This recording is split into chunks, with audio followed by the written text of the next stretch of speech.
The podcast you are about to listen to contains at least one of the following: strong language, disturbing topics, abusive opinions, generally things that aren't appropriate for little kids or overly sensitive people.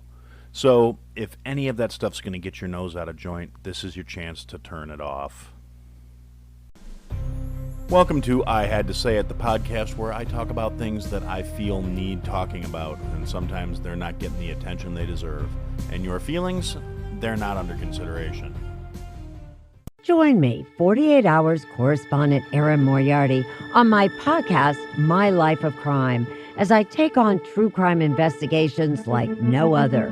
This season, I'm looking into the labyrinth of crime and secrets within families. I'm cutting straight to the evidence and talking to the people directly involved, including investigators and the families of victims. Listen to My Life of Crime with Erin Moriarty wherever you get your podcasts. Hey everybody, welcome to another episode of I Had to Say It. Joining me today is B-Word from the Bleach Brothers Podcast. Thank you for joining me, sir. Why don't you tell everybody about your show? Absolutely, man. Thanks for having me on. This is B-Word from the Bleach Brothers Podcast. We are we try to be comedic, although Jake, my co-host, really isn't that funny. So we've returned to being more of an entertainment podcast. We cover things like movies, television series, comic books, books. We've actually got a couple segments out there: The Everlasting Jukebox, The Everlasting Bookshelf.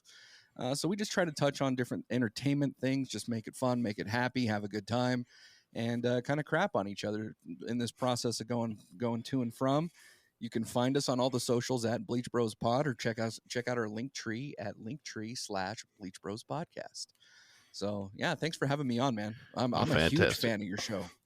Well, thank you. And thanks for being here. I'm also a huge fan of your guys' show. And that's one of those ones I listen every week. Although sometimes since you guys drop on Sundays, I don't get to it till Monday morning, but that's more because I am thoroughly whipped and I have a huge honeydew list. So I get all of that. Absolutely. Yeah. The weekends are for the ladies, just not in the way that it used to be fun. And now it's more like, yes, yeah. Yes, dear. No, I'd love to replace every outlet in the house. That's fantastic. Uh-huh. Yeah. I'm sorry you don't like the white ones anymore. We'll switch over to the black ones so they match your faceplates. No, I know if we turn the breaker off, the air cleaners will turn off too. So I'll just try not to touch the wires. Yeah, we'll just put the house on pause for a minute while I get up. Yeah. I'll try not to touch anything. I'm sorry, I didn't mean to turn the router off. I didn't mean to interrupt your show while I was doing this. I'll just right. You know, what are you watching? How to Murder Your Husband? Yeah, no, I'll get right back to that chore, babe. Right, absolutely. It's like I say it a lot, and I usually say it, and it's about 85% a joke, but my wife is one of those true crime people. So I always say, if it looks kind of sus, she did that shit. Yeah, and she's gonna get away with it. You know, there was actually a Netflix series that came out. I don't remember if it was during the pandemic or just before. Maybe you've seen it, but it's called Don't Fuck with Cats. Have you ever seen that? Mm-hmm.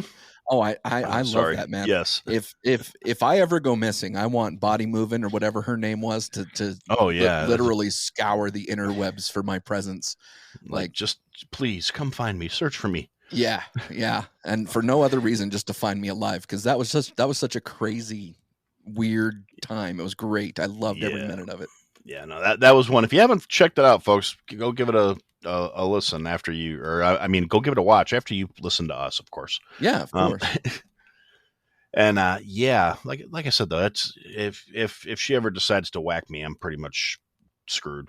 Well, where I live, and so first off, I'm single, so I actually have the advantage there that I don't really have to deal with that. So that's good. But I live close to an old mining town, Virginia City, Nevada. I don't know if you've ever heard of it, but I have actually. It's where Mark Twain's from. If you've ever seen the Ponderosa television series, it was a location in there, even though it wasn't filmed there.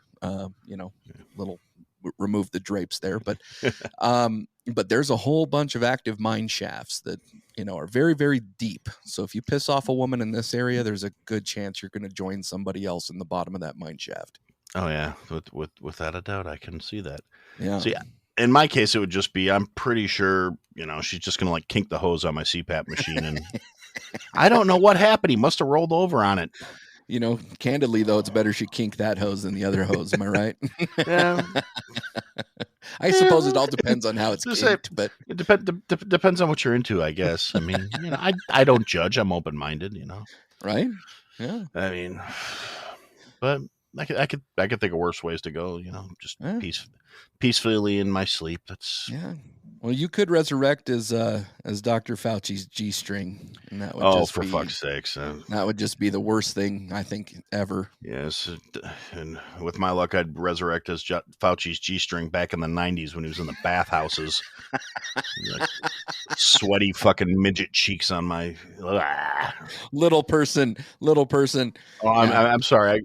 I've got a couple of friends that you can't say the M word. I'm like, yes, I can. Actually, I can. I can say a lot of words. Yeah, I can. Yeah, midget is one of those that I really don't find offensive. If there's one of your listeners that finds it offensive, well, I'm really happy they're listening to your show. But that one's that confuses me, man. I don't understand the whole midget thing.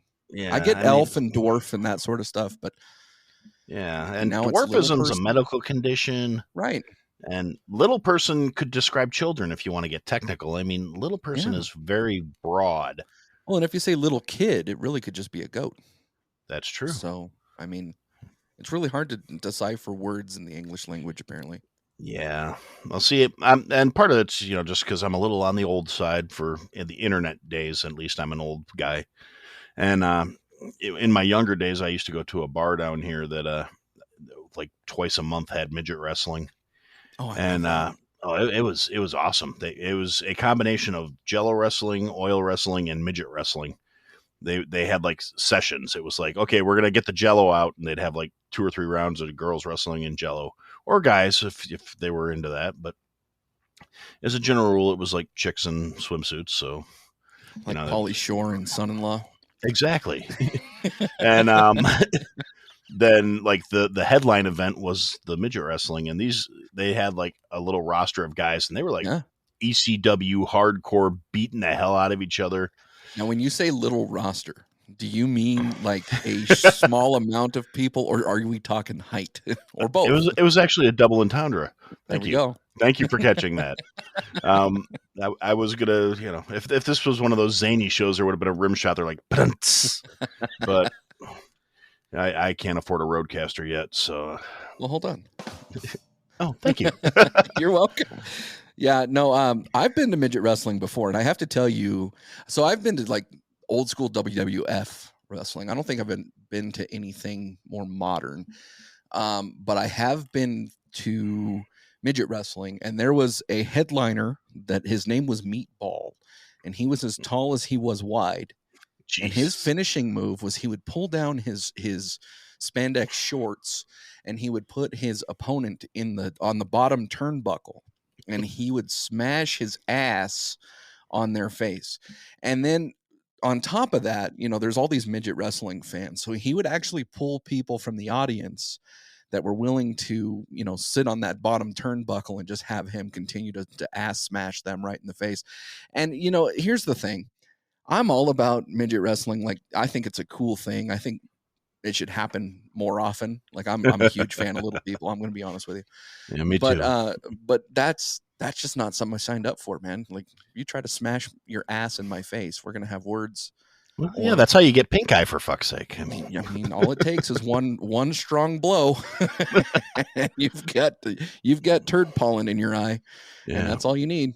Well, the thing that killed me was I actually wound up kind of like befriending the little guys, that a couple of the headliner wrestler guy, the main midget. I don't know what he's a nice guy. And HMIC, the head midget in charge. Exactly.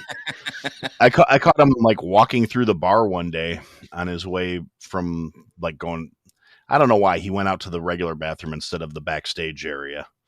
And I caught him walking through, and I was just like, dude, that was entertaining as hell. Can I buy you a drink? And he's like, no, dude, we got a tab, but I'll join you for a drink if you want. And I was like, that would be fucking awesome. And I wound up sitting down with this guy, shooting the shit for a few minutes.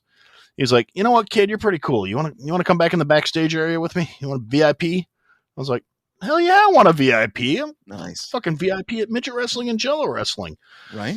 And so we go back into the backstage area, and it was totally like behind the curtain kind of thing, and I can only imagine it might be what real wrestling's like, but it was like all these guys that were like literally trying to kill each other in the ring, just hanging out, having cocktails and getting fucked up. And like all the Jello wrestling girls are back there and they're giving all the midgets lap dances and stuff. And I'm like, what is going on back here? That's incredible. This is like this is a little bit of hedonism going on here.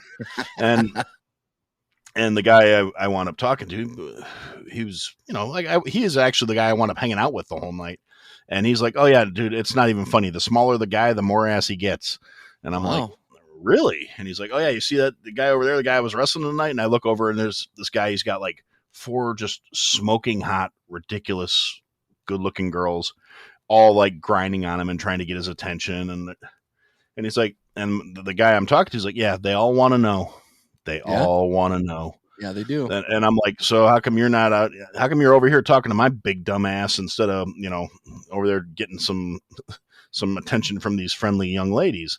He's like, dude, I'm married. My wife's better than any of these bitches. And he busted out some pictures of him and his wife and their little girl. And I was like, she was not like she wasn't like 5'10" or anything, but she was like a good solid 5'2", 5'3". So she was taller than him, but not by a ton. Right. But, enough where she was short, but, not like midget short, just shorter. And their daughter was just the cutest little thing. And I was just like, oh my God, that's like, dude, your wife's bad as hell. Good for you. That's awesome, man. But, I would, people have fetishes. It's a weird thing. Like some people like really like, the little people and, or donkeys or whatever. It really just depends on their search history, I suppose. But, yeah, it's like I understand the thought process of he's that big. I wonder how that corresponds to other parts of his body.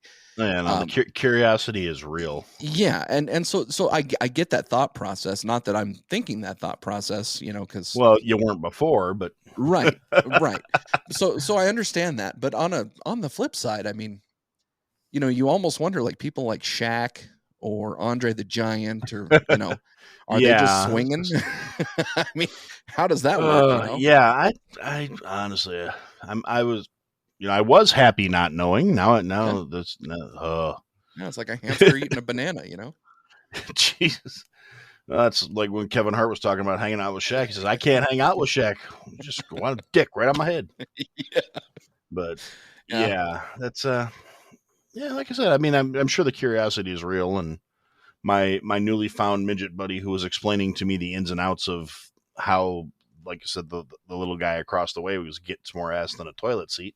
Right. And he's like, yeah, they all want to know. And I was like, and he says, well, you got to realize for most people of a smaller stature, he says, the thing that keeps us from growing affects our bones, but soft tissue, not so much. And I was like, aha. And he goes, now, and then you scale what is average for somebody your size just looks huge. And I'm like, so what you're telling me is because the guy's, 4'1", he could be packing 4.5 inches and look like John Holmes.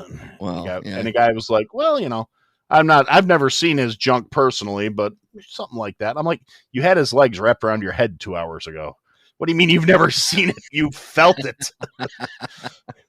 Yeah, I mean, some of them might be able to do push-ups without hands. I don't know. I don't want to know, to be honest with you. I mean, that's fine. Whoever's packing what is totally fine with me because I'm never going to see it. Yeah. But the moment you start showing it to me, I mean, that's the moment we're going to have, a conversation about how I don't want to see it. Like, no, that's great. Thank you. I'm very happy for you.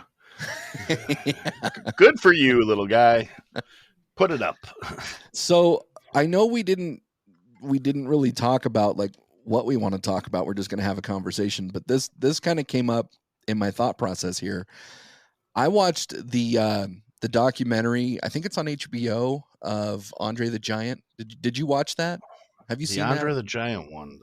Was this a recent one? Because I saw one about him years ago. It was like a couple years ago. I think it came out. It was an HBO Max thing, and regardless, the story is, and you've probably heard the story that he was an avid alcoholic. I mean, he would drink beer constantly, beer and wine, and he would go through cases of beer a night, just him, cases of beer. I think it was 3 cases of beer a night.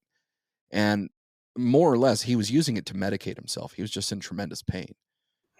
But if I'm going to ask you this, are you a fan of wrestling? Do you watch wrestling currently? I haven't in a few years very much. Good, me either, because I haven't watched it in probably 10 years. So yeah, yeah, probably since before I got married, so longer than that. Okay. So let me ask you this.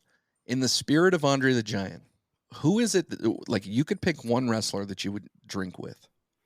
Who would that be? Ooh. Like any wrestler? Yeah, or any wrestler, any generation you want to go. Let's see. I would want to go Roddy Piper. Just that's a good one. That's a good one. The Scottish gene is pretty strong in my family, so I would be able to hang out with him, and we could get some kilts and get all whiskeyed up and go cause some shenanigans. That one is actually really good. I didn't even think of Roddy Piper when I thought about this. So I live in northern Nevada, and actually probably about 20 miles from me, Stone Cold Steve Austin lives. Okay. And now Stone Cold I think would be fun. However, I don't think he would be my number one. I think that would be a really fun drinking time. But I think I'm going to have to go with Macho Man Randy Savage. Oh yeah. Oh yeah. Oh yeah. I like the pun there. I just think it would be a fun time. Like, it would be kind of crazy. He would be the person that you would end up getting in trouble with, and you didn't do anything. You know? Yeah, just guilt by association. Yeah. Like, yeah. Yeah. But but there would be stories. Oh yeah. Yeah. I think Ric Flair would be a good one too. Yeah, I could see that actually. Yeah.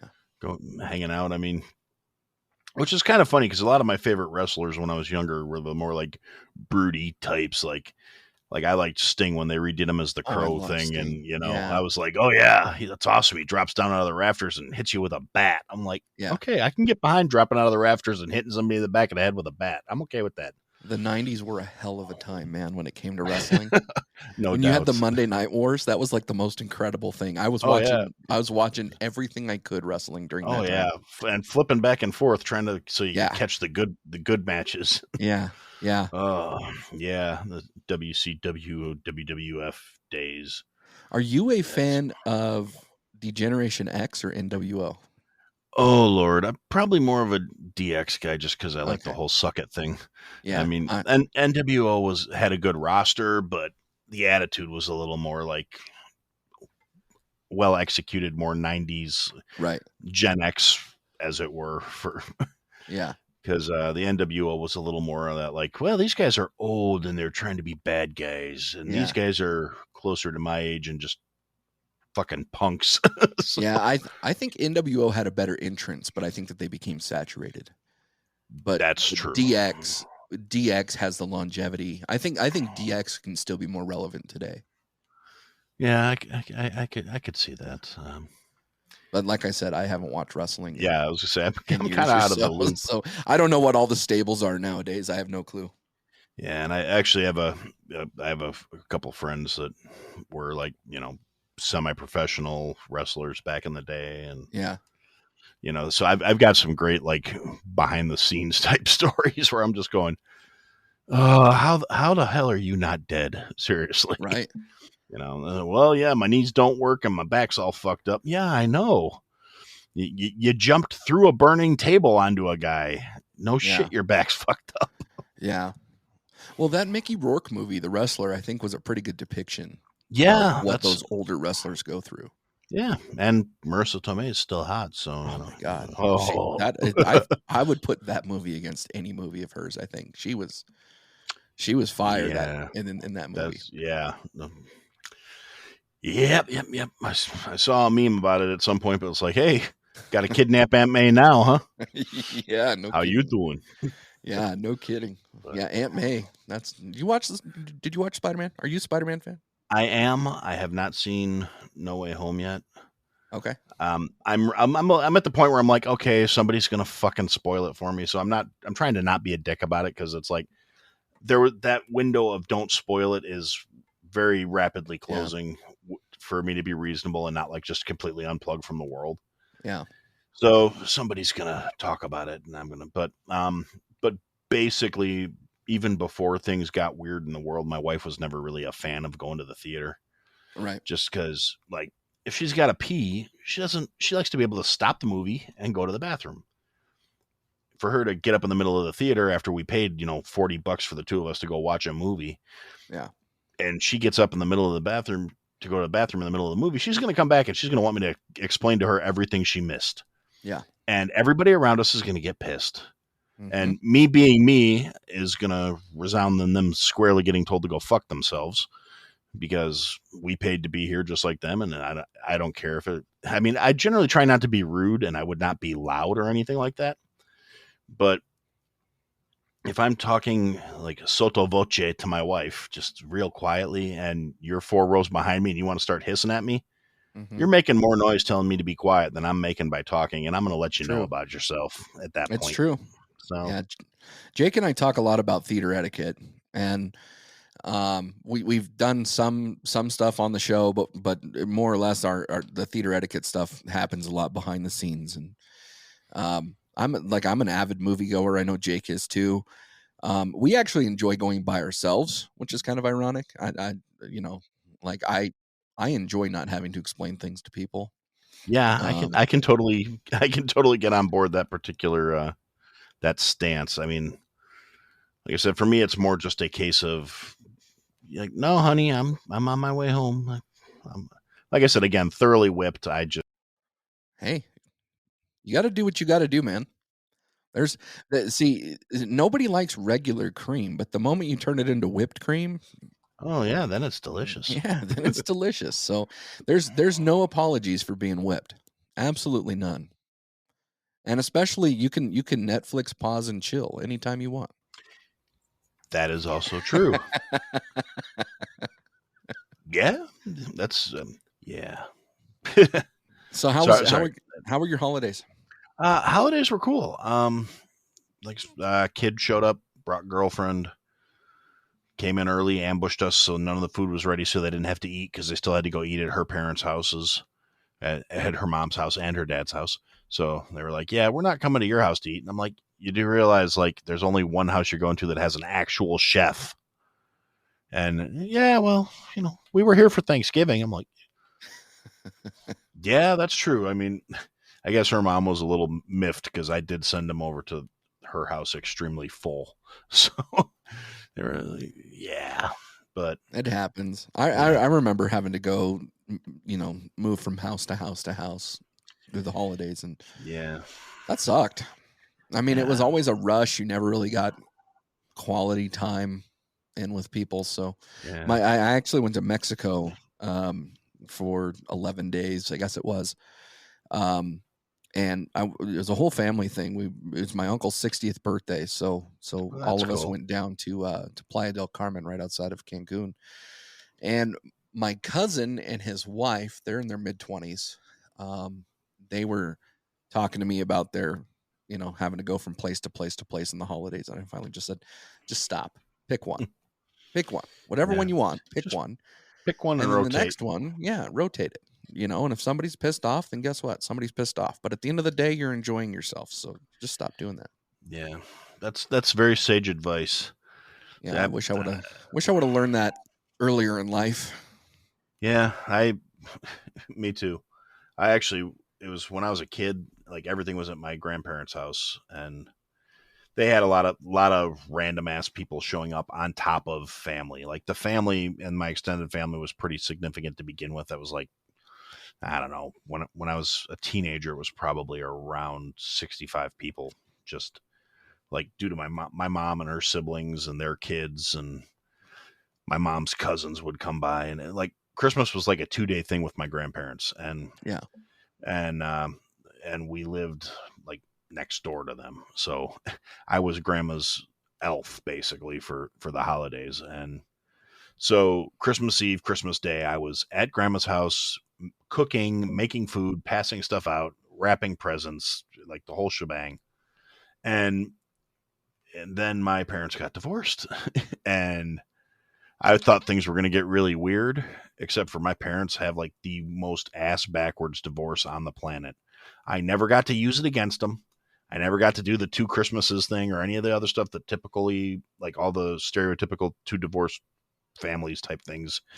A, because my dad's entire family is in the South, like Louisiana, Texas. Okay. And B, my parents to this day are still friends. They just realized they couldn't live together anymore. And I was like, and as an adult looking back, I can kind of understand that now. But Yeah. at the time, I was just like, this is bullshit. This isn't how divorce is supposed to work. I'm supposed to go to him when you piss me off, and I'm supposed to go to you when he pisses me off. And instead, you guys are presenting this unified front, and I can't get away with shit. Yeah, that's tough. Yeah, That's tough. And like my dad and my stepdad get along fine. And like my dad and my stepmom used to, up until a few years ago when my grandparents passed, we're still going to my grandparents' house for the holidays, Christmas, Easter, Thanksgiving, all that stuff. I'm like, y'all can't do anything like normal people, can you? See, my parents were divorced when I was really young. And so in a sense, like I had the 2 Christmases, the 2 birthdays, all of that sort of stuff. And when I got divorced from my daughter's mom, initially I wanted to be able to say, hey, let's do joint stuff. And then I realized that there's a reason why we don't get along. And so we don't do joint stuff. And yeah, so my daughter I can completely understand that. Yeah, my daughter does get the benefit of, the double dose, I guess. But, having that divorced family atmosphere, I mean, when we were married, I mean, we had to go from one family to the other family, or, from the grandparents' house to whoever's house. And it was rough, man. I'm really glad I don't have to do that. And if I do have to do that in the near future, then I'm just picking a side and rotate. That makes perfect sense. Yeah. I actually, pretty early on into my marriage, that got removed from the equation for us because all of my family like scattered so frickin' far away that once my grandparents passed, like it's a, for a while it was like a 3-hour drive to my dad's house and a 7-hour drive to my mom's house because my mom was in Green Bay and my dad was in Kenosha. And then my mom and my stepdad moved to frickin' Arkansas. And then my dad left Kenosha and moved farther north in Wisconsin than Green Bay.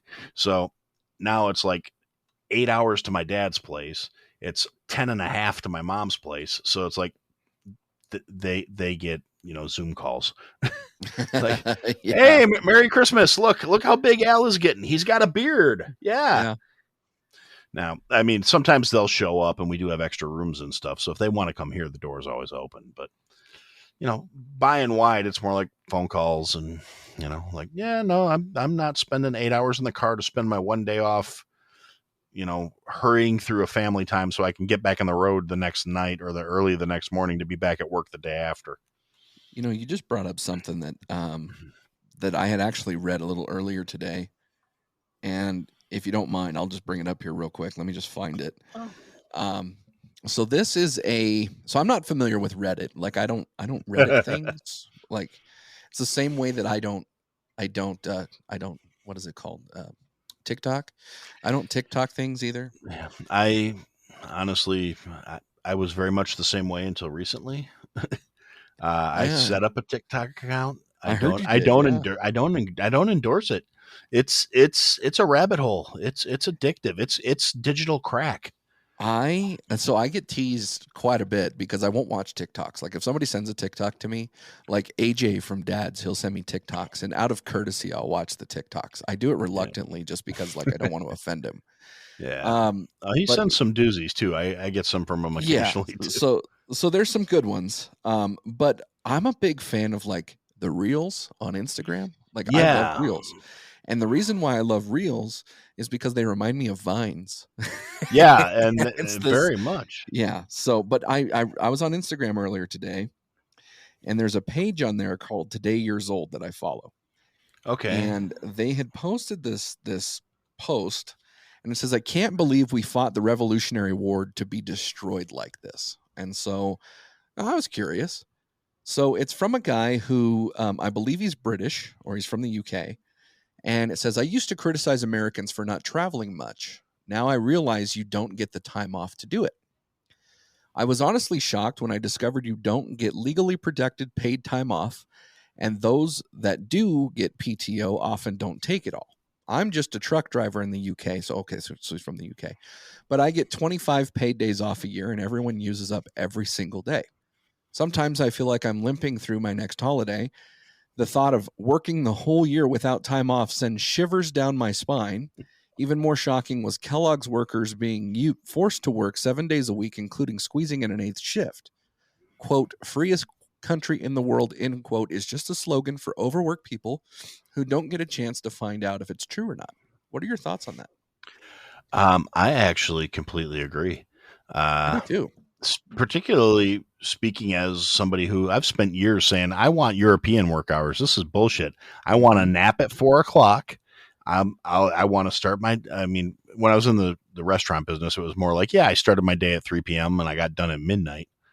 But I'm like, no, I want a little snooze break at like 3:30, take a siesta in the afternoon. I want paid time off for, nice, so I can have a good work-life balance, because apparently that's much more common in Europe. Now, conversely, with my current job that I am absolutely over the moon about, and I love my job and I don't bitch at all because it's fantastic. Even on days where it's not so great, it's still fucking fantastic for somebody that's been in the service industry for 27 years. And,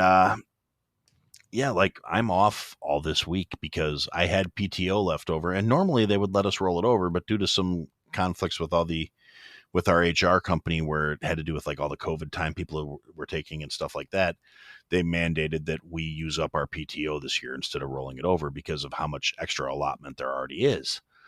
So I was like, well, I still got 4 days of PTO left, and it's the end of the year. And I talked to my boss, like my direct report and my higher up boss both. And I was like, yeah, look, we're closed on Monday. We have a half day on Friday. I got 4 days of PTO left. I'm going to take 3.5 next week and just take the whole week off. And they were like, you still got 4 days of PTO? Yes, take the time off. And I'm like, awesome. So, Awesome. yeah, so I'm having like an 11-day holiday, and it's fantastic. That is actually pretty tremendous. I had the opportunity to go to Italy. So right now I'm in the insurance world. And so I work for a small business, and so I get a week off of vacation, which is, I'm not complaining about it because I enjoy it, but it's definitely the smallest portion of time I've ever had for vacation. So prior to that, I worked for the state, and I would earn, I think it was like a full day off a month or something. So I'd get, and that was in both sick time and in PTO. So I mean, those can kind of rack up pretty quickly. And then before that, I worked for a bank. Well, when I worked for the bank, I actually won an award of branch manager of the year. And that was a company-wide award, and I ended up winning 10 grand in cash and didn't have to pay taxes on it, which was really nice. They paid up Very nice. And then I won a $10,000 trip to anywhere in the world I want to go. And again, they paid very the taxes. nice. Yeah. So I ended up going to Italy. And I loved every minute of going to Italy. But of course, working in a bank, I was very fascinated with the banks that they, shut the doors for 2 hours, and that was their lunch break, and they closed at 4 and they opened at 10. And, people were very, very friendly over there. And obviously there's an abundance of wine, so that never goes bad. Yeah. But I look at that and I go, wow, that's really good. I don't know how that relates to the living wage, if you will, over there. And I don't know, like, if they're paid in a certain amount. And I kind of feel like the United States is a little greedy. I mean, the guy mentioned Kellogg's in there and trying to pick up the 8 shift. But if you're in some form of production, like industry, like the additional production matters. Yeah, and it is a very different mindset over here too. I mean, it's a little more cogs in the machine kind of scenario. Yeah. And the machine don't run without the cogs, so you can't give people all that time off. Right.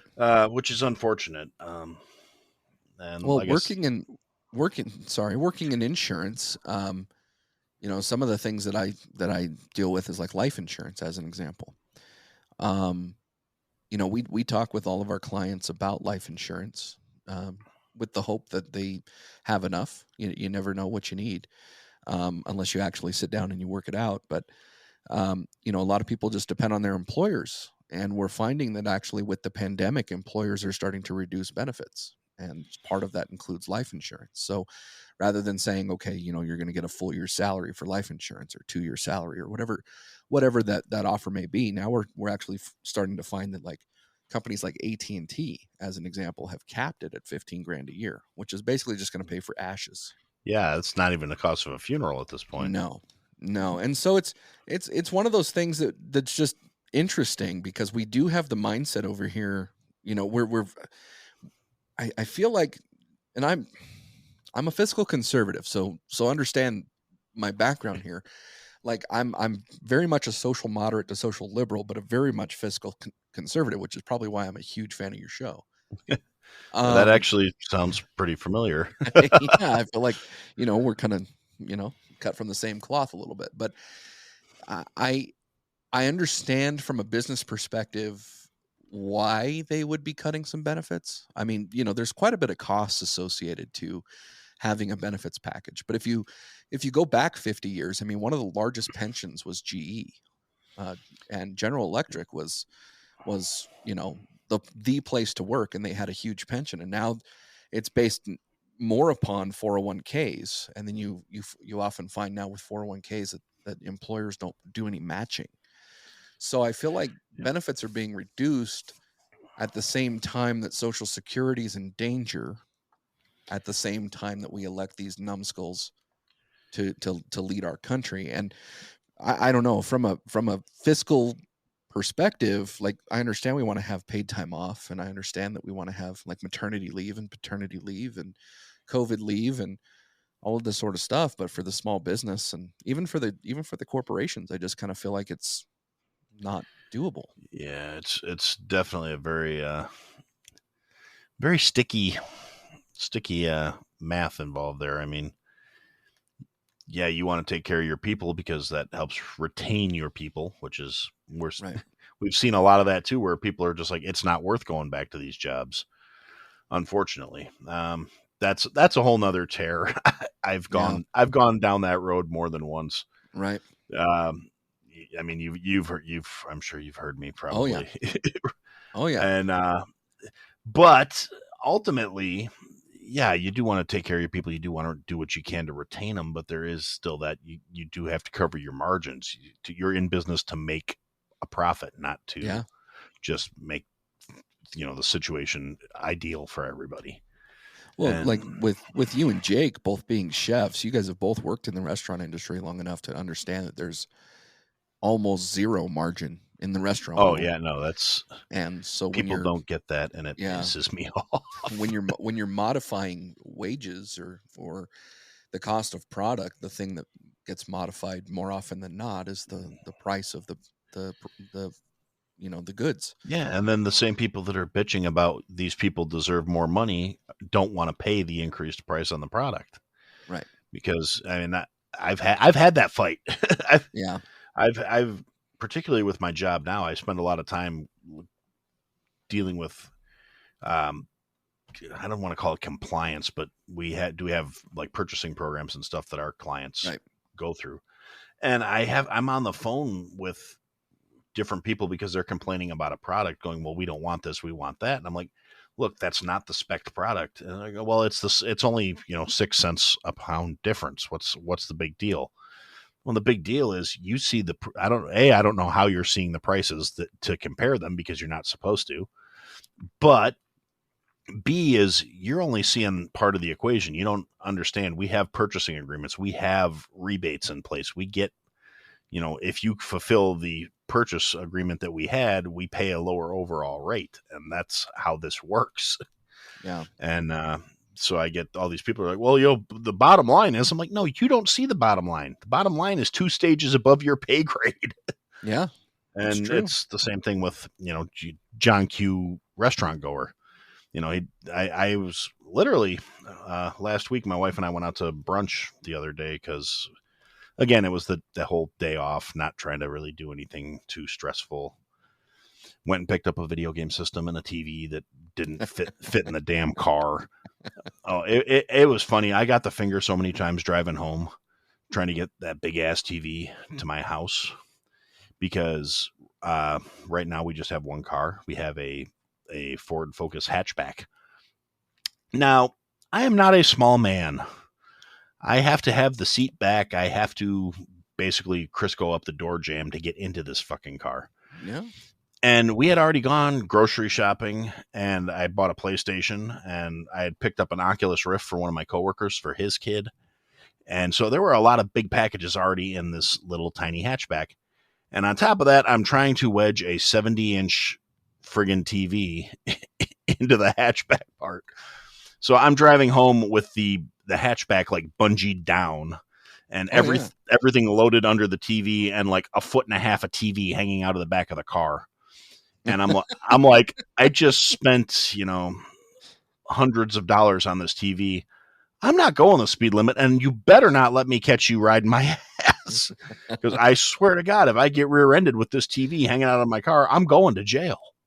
That's true. And fortunately, nothing happened, but I did have several people tell me I was number one on the drive home because, again, like I said, I was paranoid. I wasn't doing 65 down the back roads that, where there's potholes and deer and all this other crap because, like I said, there's like a little country transition between where I live and where the stores are. So, yeah. And, so I was driving safely and cautiously to get my new toys home.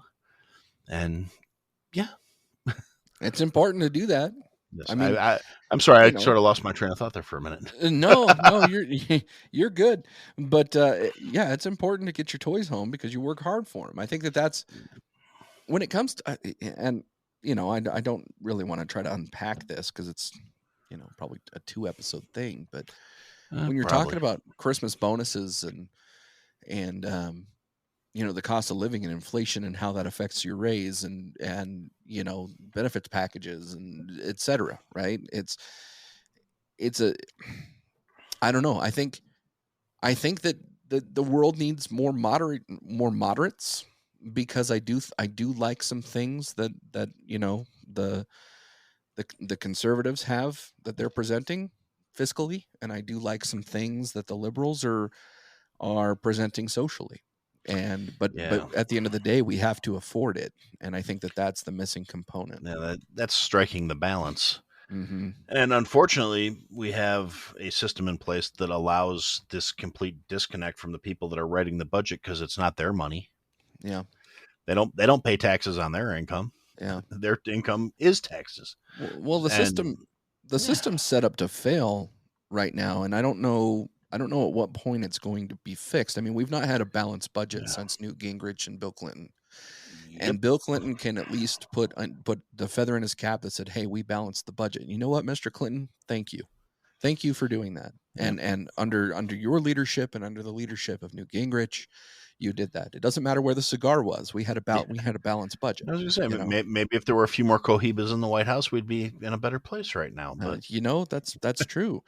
They can be Cuban, they can be American made at this point. I don't care as long as we get a balanced budget. But yeah, I think I don't know when this episode's going to come out, but I know that when we're recording it, if I can say that, this is the last week of the year, and going into next year, there's quite a few words that I don't want to hear ever again. Pandemic's one of them. Yeah, for sure. But then I think. So if I could introduce any bureaucrat to you that you would have the ability to just bitch slap without punishment, without any damages, tell me who it would be and why would it be Fauci? I don't know if I really would want to bitch slap Fauci. Shit splatters. So, but no, that egomaniacal fucking dwarf. This is one of those. I can come in hot on him. I could be sitting in a coffee house and hear the word Fauci from across the room. I'd be like, fuck him. Yeah. I mean, this is someone who his ego is so goddamn big. He has claimed to be science and shall not be questioned. Yes. The whole point of science is to ask questions. That's how science fucking works. It's to challenge the narrative. Exactly. If you cannot be questioned, that's no longer a science. That's a religion. Right. It's the guy has this massive demagogue complex, and I honestly, like I said, I don't know if I'd slap him, but ooh, oh, would I lay into that little bastard? And I would probably get to the point where he'd be like, "Would you just slap me so we can get this over with?" And I'd be like, "Oh no, bitch! You're gonna hear what I have to say. You'll get the slap as a punctuation, okay? Yeah. I got one coming, and you're gonna listen to everything I have to say." And at the end of it, you would do a punctuation with, "And I had to say it, and thank you for listening." And that's what I had to say. Whack. Yeah. No, I don't know. So I've got to be honest. Like he came out, under Trump, and I didn't know much about the guy just because when the whole AIDS pandemic came out, and I was, I wasn't really old enough to pay attention to it. Yeah. So I get that, but man, this guy, and let me just go more broad than Fauci. From a voter perspective, regardless of how you think, because you and I think similarly, but for the listener's perspective, regardless of how you believe the election happened and ethically and voter fraud and all this sort of stuff, there were millions of people that voted for the guy that's in office now, and with the promise that the pandemic would be fixed, or at least in a different direction. I would imagine a more positive direction. And I mean, the blame is solely on the Biden administration in a sense where, he's the focal point, but it's worse now than it was, meaning that there's more deaths than there was under the Cheeto. There's more lockdown, more constraints, more all of this stuff, to the point where that little stupid prick Fauci comes out and says, well, we're not going to have New Year's parties this year. Well, we're not going to celebrate Christmas. And he has the audacity to say, I heard this today. He has the audacity to say, well, you'll have another year for it. Well, excuse me, Mr. Doctor. Tell me that there's going to be another year for the person who's dying of cancer, for the person who's dying of AIDS, for the person who's dying of COVID, for the person who's dying of whatever it might be. Can you guarantee that there's going to be another year? And how does, how do you not think of people? How do you not relate to people by saying, I know it's hard, take every precaution you can, be safe, but love on your family, love on the people that matter. How do you just say, well, you'll have another one coming around? Like, aside from Methuselah and, like, nobody ever gets out of this world alive, and nobody's guaranteed a specific number. So how do you just bureaucratically say, oh, well, we're going to pause on that? Yeah, well, honestly, it's because the little fucker's a sociopath. I mean, between his experiment protocols, which have been documented and released, everything up to torturing with the beagles. I mean, this can go out to anybody who's got a true crime podcast out there. How many of your subject matters tortured animals before they started torturing people? This guy just happened to do it in a manner that got him a pass. Yeah. Where's PETA? Yeah. Oh. Yeah, and what I don't understand is, why is there no one up in arms about the fact that the go-to guy is the same guy that was under the administration they had such a problem with? Yeah. And they were promised change. They were promised, student debt relief that they're not going to get. They were promised, we have a plan to get the pandemic under control. Their plan was to keep the same guy holding the reins that was fucking up in the first place. Yeah. And the disconnect is real, because people are defending this move like, oh, well, he's the expert. According to who? Every prediction the guy made has been wrong. Like, flat out, you done fucked it up. You messed up.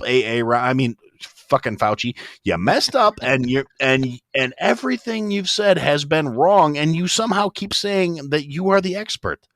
If I performed at my job the way these fuckers have handled this pandemic, I would have been fired before my 90 days was up. You're damn right.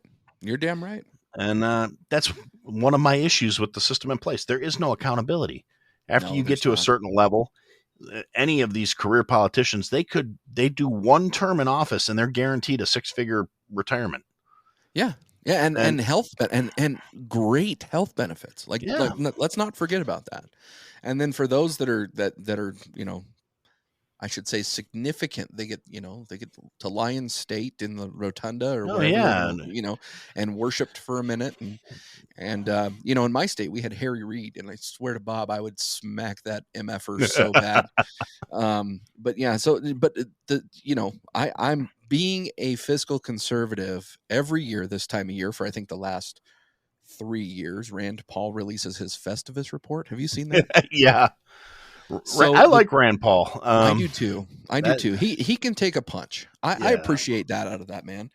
But his totals $52.5 billion in waste. I think that's billion. Hold on. Yeah, $1 billion in wasted money in this year's report. And when you're talking about $52.5 billion in waste, I mean, there's time off for maternity leave, paternity leave. yeah. There's funding for Social Security. There's funding for welfare or food stamps or whatever you want. I mean, I literally have no problem with having things like food stamps or TANF for Section 8 housing or whatever. I just appreciate it being used responsibly. And so when we're telling the United States constituents that, hey, vote for me and we're going to get rid of waste, well, quite frankly, a lot of that waste happened under Trump too. So Very much so. It's not just one administration. No, it's the whole institution's busted. And that's the thing. These budgets, they have to be ratified by Congress. I mean, Yeah. the president proposes and Congress disposes. And it's like, people don't understand. That's one of the things that really burns my ass about the American political system these days. Not that I was trying to, derail this whole conversation into a political terror, but this is me and it's probably going to happen. Welcome to the I Had to Say It podcast. Yeah, just relax, baby. It's going to happen. And I'm going in dry. It's kind of what it's like to vote. Well, pretty much. I mean, it's like you're getting fucked by a system that is hung like a tuna can. It's a 1/4 inch long, so it doesn't even hit your prostate. So you're not getting any benefits out of this, but it's going to blow your O-ring out. That's it. And it is what it is. And we have people that have made a career out of going, no, I'm really good at my job. The country is in debt. We can't get anything accomplished, and we've never kept a single promise to the American people. But I'm here for you. Yeah. Well, no, you self-serving, parasitic, blood-sucking fuck. And I don't just mean Pelosi on that one. I mean, honestly, I don't know how that shambling troll is still moving, much less anything else. I mean, I have a theory. I believe that she's Michael Jackson. I think they switch bodies at one point. Yeah. Not the most outlandish thing I've ever heard. No. And actually, there's a couple pictures that you can put side by side that you're like, well, that might be true. Can she moonwalk? Yeah. I don't know. She can't normal walk half the time. Yeah, well, that's right. Reminds me of the old Cheech and Chong movie where they're standing in front of the judge and he goes to get him, takes her drink of water, goes, it's vodka, man. Yeah. Every time I see that, I'm just like, that could be the speaker's podium right now. Yeah. That's our political system, man. It's crazy. Yeah. And I don't want to derail the podcast on a whole bunch of political stuff here, but I appreciate your opinions on a lot of these things. And I just really think that bottom line solution here, I don't care who's listening. I suggest that you vote for what you're passionate about, but understand that if we cannot afford whatever you're passionate about, that the affordability of it takes precedence over your want. And that's like, Aaron, you talked about getting a PS5 and a television and all that sort of stuff, but I'll guarantee you, if you couldn't afford it. Oh yeah, no, I wouldn't be there. So at the end of the day, like, if we want the Green New Deal, which supposedly we want from voters, if we want these socialized medicine and whatever else. Like I'm willing to have the conversation. I'm not saying no, even though I might disagree with it. But let's have a discussion on what the true cost is and talk about how we're going to be able to afford it. If we want to put everybody through college, if we want to expunge student loan debt, if we want to do a medical procedure on every single male to get him an extra inch in his penis, I don't really care what it is, but can we afford it? Because I'm telling you, I could use an extra inch. But I think most of us could. Can we afford it is another question. I mean, for that, I might be willing to give up a stealth bomber or two. I mean, those fuckers ain't cheap. I mean, we left some shit in Afghanistan that would have paid for my extra inch. So let me tell you. Yeah, I would love to see the price tag on that, and that's another thing. That's like, yeah, I'm fine with the fact that we got out of there, but the way they did it was so fucked. And then I saw the picture of all the service canines that they left in the airport that I guarantee every single one of those poor dogs died. And just, a little tidbit about me is I like most dogs better than I like most people. And I agree. That really, like, I'm like half a step behind John Wick when it comes to me and my animals. So, because honestly, it's not that I wouldn't kill somebody that shot my dog, but I'm just not that skilled and I'm a much bigger target. So, so that's kind of where I was going to go with this. Like, I'm not going to chase after you, but if I can draw and pull the trigger faster than you can get out of here, there's a good chance I'm going to do that. But if you're running off and like, there's no chance of me catching you, you got one on me there, big dude. Yeah. Well, that's like we had just dealing with some of my slightly more Billy-ish neighbors.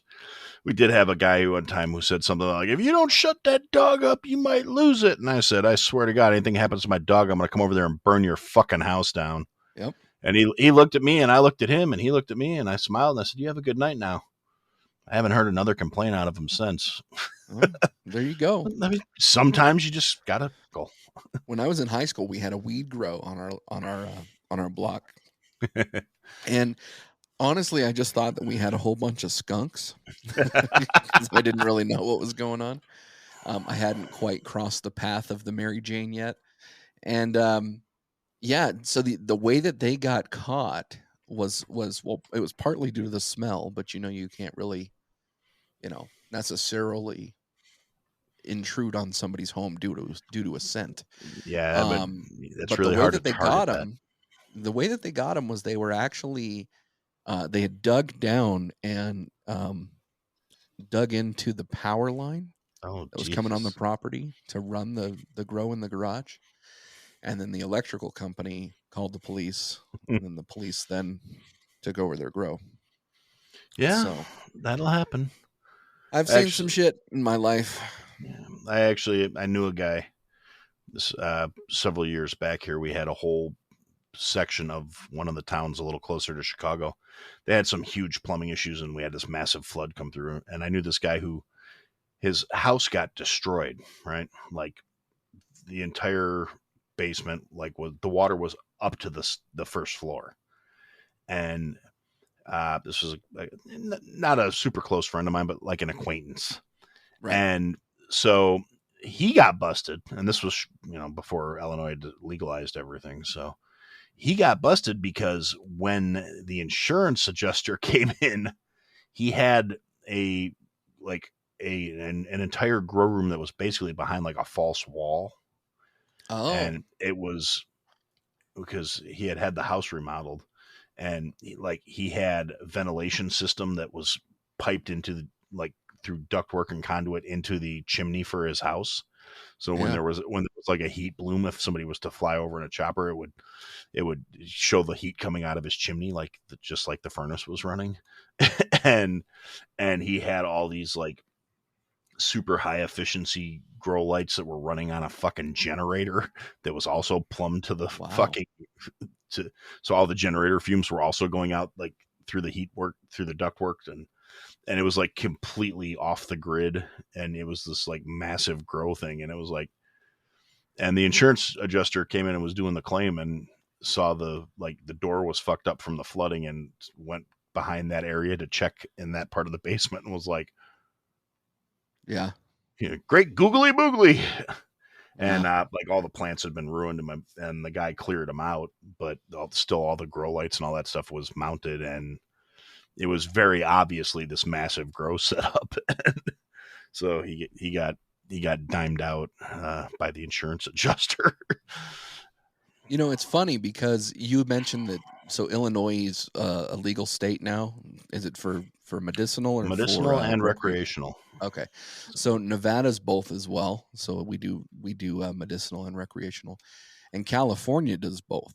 But what's really funny is that there's still pot grows, like illegal Oh pot yeah. grows, and it's crazy. I mean, there was actually a pot grow about an hour south of me, I want to say, and I don't. They picked it up on Google Earth after Google Earth did their thing, and they had, I think, 60 buildings, and it was fully staffed. I mean, they had hundreds of Jesus. workers, and it was completely illegal. And it was, I think it was one of the cartels. I don't know. But I think all of that kind of stuff it's funny because we make things legal and there's still an illegal part of it. It just baffles me a little bit. But I actually understand that one though. It's almost entirely to do with the taxation levels. yeah, The street value for pot in Illinois has actually gone up since the legalization because of how ridiculous the prices are to go to one of the dispensaries and make a purchase. right. Like I stopped smoking years and years and years ago, like because I had a good job that did random drug tests. And after that, I just kept rolling with the whole like, well, I don't need to start again. And then I had a kid, and I was like, well, it's illegal, and I don't want to set a bad precedent for my kid. And I don't, I have, being in the service industry as long as I have a lot of pothead friends, and it just kind of goes with the territory. And I don't judge. I don't really care. And but I've also had a few things kind of come back to bite me in the ass over the last couple of years since they legalized it. One of which being you have to be 21 to make a purchase legally in Illinois. Yep. And the year it became legalized, several of my son and several of his friends that's also the year like right around where they all started turning 21. Like my son turned 21 a couple months before that New Year's Eve, and like one of his buddies' birthday was in December. These are the same kids, like when they were teenagers, I used to make smart ass comments based on like, this might make sense if I was stoned, but as it sits, I don't understand where the hell you guys are coming from. And like there was this cartoon Uncle Grandpa. And I said to my kid and his friends, they were watching one day, I said, I swear to God, if weed's ever legal in Illinois, I'm going to get high as fuck and try and watch this and see if it makes any sense. And that was, it was just an offhand comment because I was just like, this is fucking stupid. Maybe if I was really stoned, it would be funny, but this is dumb.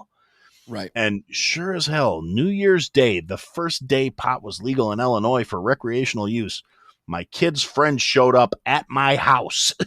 Like, come on, Pops, you said you were going to do it. And I'm like, dude, no, I still can't smoke. But it's legal. I'm like, yes, but at my job, they still drug test because at the time I was working at an Exxon refinery, and that's a federal contract. They're subject to federal drug regulations, not state. Correct. So, no, I still could not smoke. And I told him so. And I was like, on top of that, I'm like, so you waited at a dispensary this morning so you could legally buy weed? And he's like, yeah. So let me see your receipt. I want to know how much you spent. He's like, man, I bought like $500 worth of shit. And I looked at it, and yeah, he spent like $500.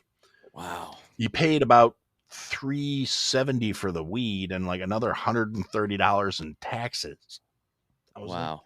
I'm like, that is ridiculous. You're paying like $95 for like less than an eighth. What the fuck? Oh, but it had a real cool Hulk symbol on it. Yeah, I thought it'd be great. Look at the containers. Yeah. I don't care. I got vape cartridges. Good for you. I'm like, I'm sorry, I'm old school. If I do And I still decide to have get some, $500. yeah, like, guess what I do with my $500? I got a Yeah, PlayStation. I got a PS5. Yeah, it's crazy. We have so here in Nevada, we've got legal weed, and of course we have liquor stores 24 hours and casinos 24 hours. And I mean, it's not just Sin City, it's Sin State too, because just, 15 miles away from, well, I wouldn't even say 15 miles, maybe 6-7 miles from me, we've got brothels. So I mean, we as a state embrace all of that stuff. And what's really funny is I don't really much care, because I don't participate in any of it. I don't gamble. I don't do anything. I drink, but that's about it. But here's my thought process on this, is that just because I don't use it or you know do anything with it, like, it still serves a purpose from a tax perspective here. Oh yeah, So not the last election, but the election beforehand, there was a trafficking group that was trying to get rid of the brothels. And again, I don't care. I'm not going to use it. But if the brothel's there, here's what I can tell you that their taxes pay for. It pays for the county's sheriff's office uniforms. It pays for the county's sheriff's office equipment. It pays for part of the sheriff's office salary. So that's where their taxes go to. It's a county service. I mean, I imagine they pay some state taxes, but most of the taxes go to local. So when they're trying to get rid of the brothel, I'm like, okay, fine, get rid of the brothel. But what are you replacing the tax source with? Because that's what people don't think of when they're trying to get rid of this stuff. So this particular industry is taxed about $500,000 for a very rural county per year. So you want to get rid of a brothel, fine.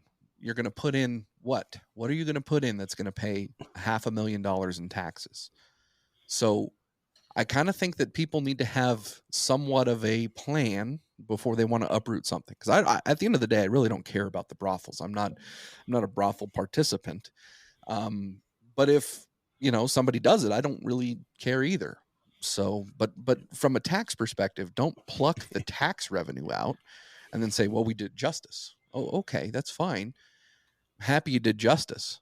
But now where are all of these things going to? Because what's going to happen is the county's going to say, well, we now need to readjust our tax plan. yeah, we need to And where do you offset think five that's going to hundred come from? $1,000. So guess Well, what? Guess what's happened to your property tax bill? exactly, because that's the only commodity that you can really tax at that level is property taxes. So Yep.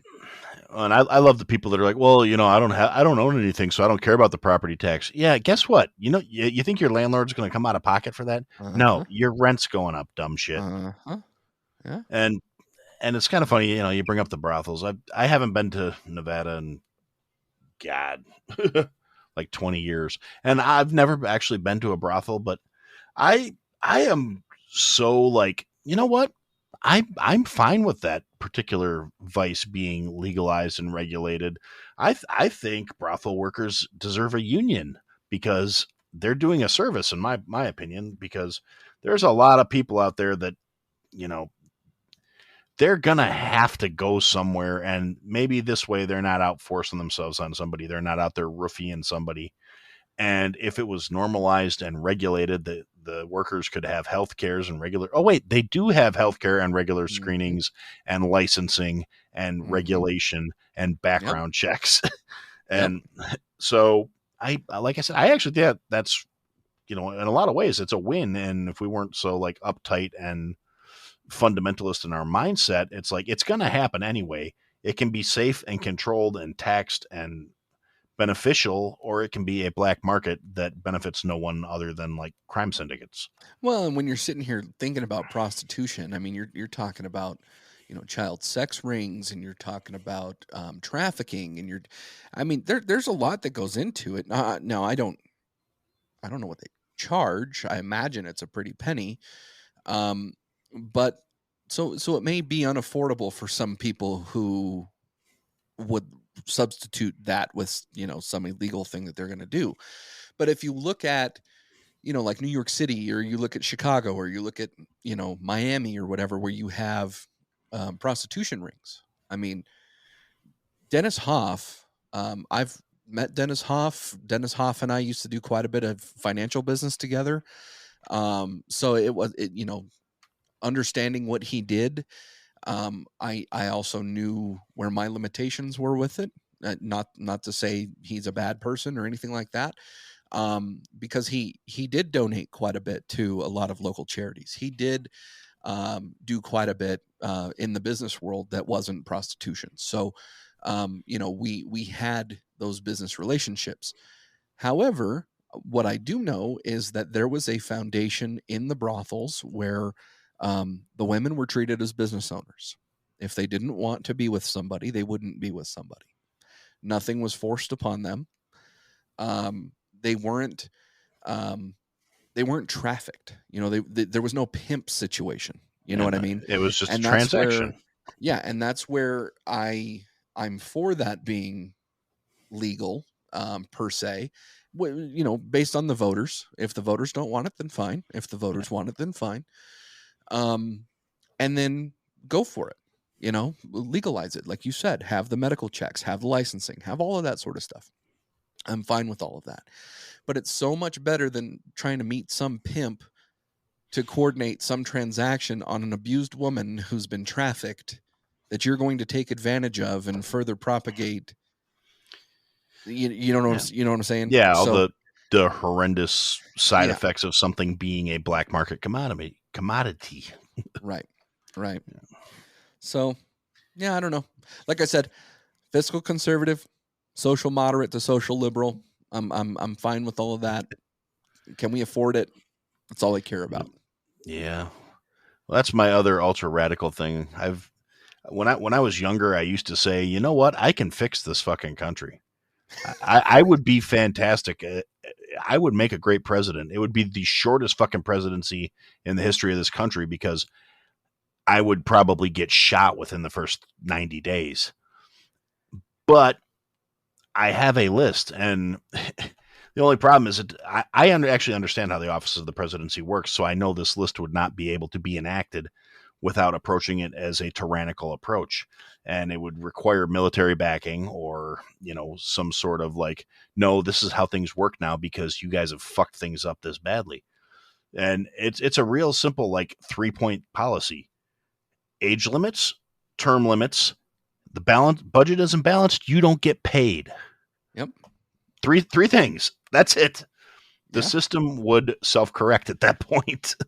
Well, and I'm with you there. So again, I've stated my political preferences on here, but my grandfather, before he passed, he was a strong believing Democrat, and he and I thought didn't see eye to eye politically.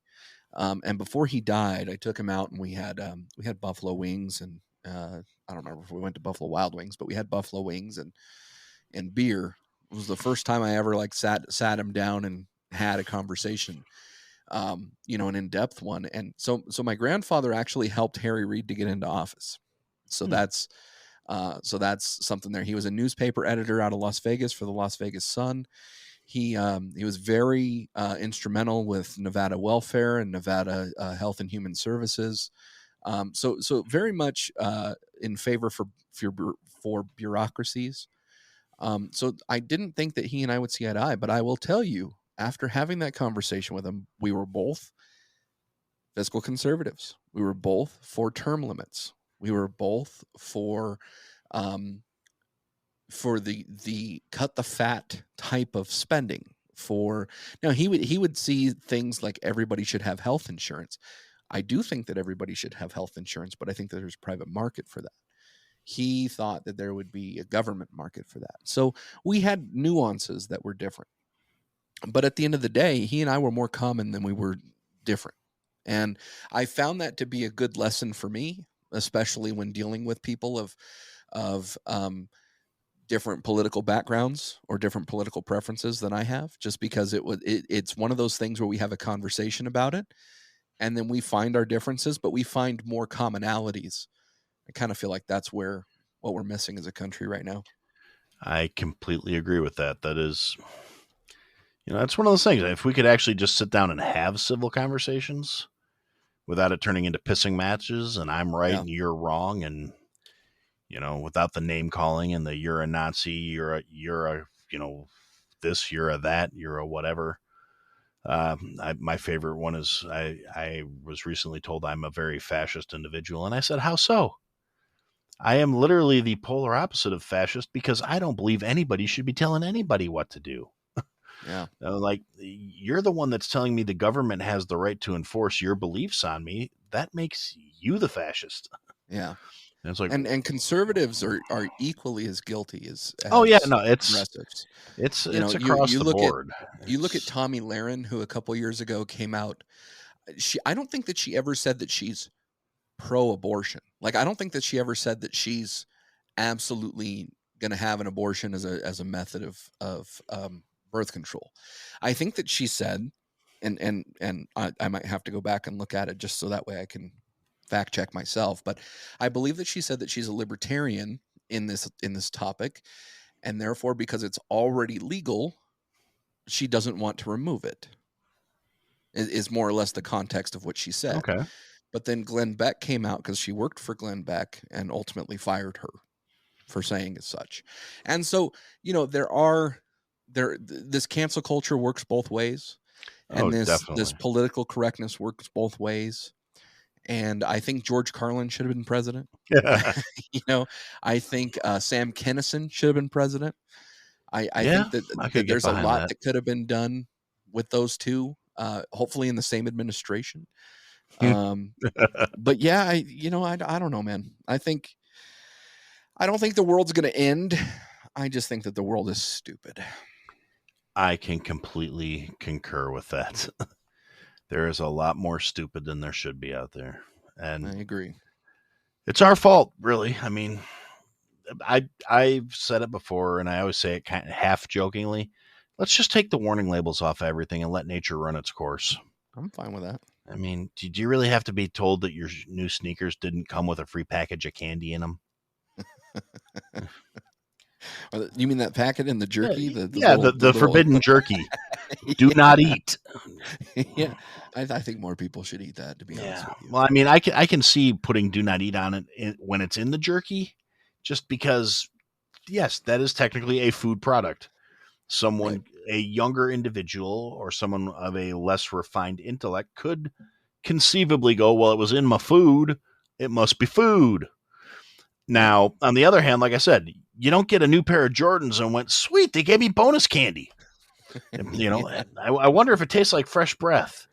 This tastes like burning. And that's the other thing. Not my proudest fact, but I can actually tell you what desiccant tastes like. It's not a good thing. I did it. I got a little bit in my mouth completely by accident one time because it happened to be on my hand, and I licked my thumb to turn a page. I'm really happy that I know the topic that you're talking about in that context. Yeah. Because if that was Jake.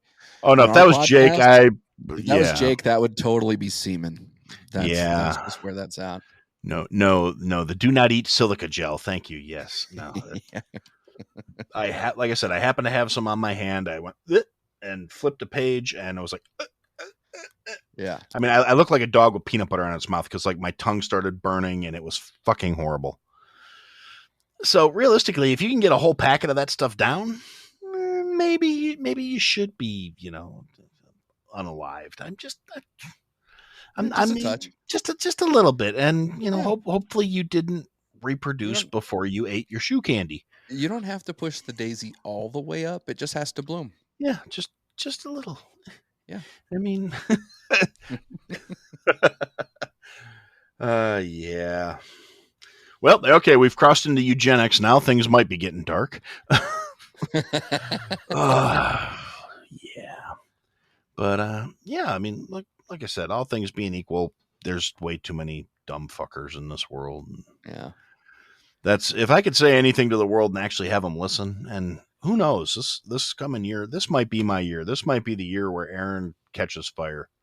Hopefully. What is red and has 7 dents in it? I know this one. Snow White's cherry. That is correct. Yeah. Yeah, that takes me back.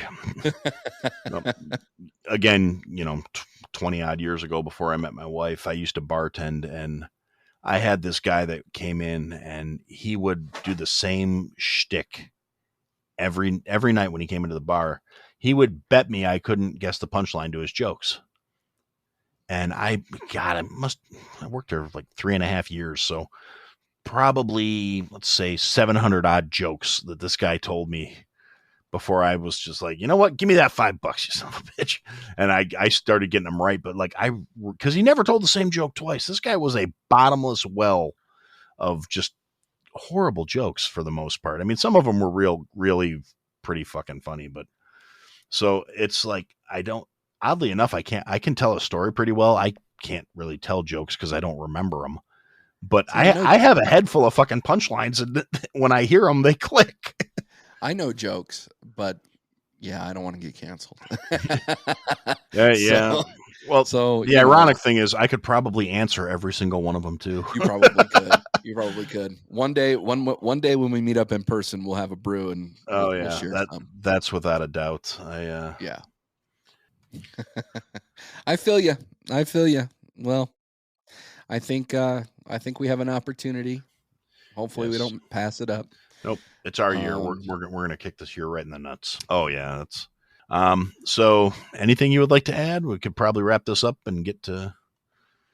Yeah, I'll just shout out our Bleach Bros podcast again. Make sure to check us out on all the socials at Bleach Bros Pod.